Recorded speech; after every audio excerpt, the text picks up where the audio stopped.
Se non ti piace fare spuntini in campagna. Se non hai almeno un paio di pantaloni di velluto e scarpe di pelle. Se non ti piacciono i fichi. E ovviamente le fiche.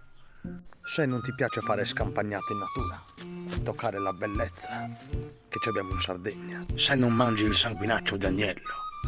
Ma come si può? Ovviamente, se non mangi casomarzu, callu e tutto ciò che è di tradizione sarda. Ehi, quello è da mangiare per forza, eh? Se non sai stappare una 33 chiusa con l'accendino, grave reato. Se non ti appoggi in questo modo al bancone quando sei al bar. Se quando stai aspettando un amico non ti metti in questa posizione. Se a posto di dire aio, dici muoviti, andiamo. Il più grave, se a posto di dire eia, dici sì. Grave reato in Sardegna. Se ne conosci altri di motivi per cui non sei un vero sardo se non fai queste determinate cose, scrivimelo nei commenti.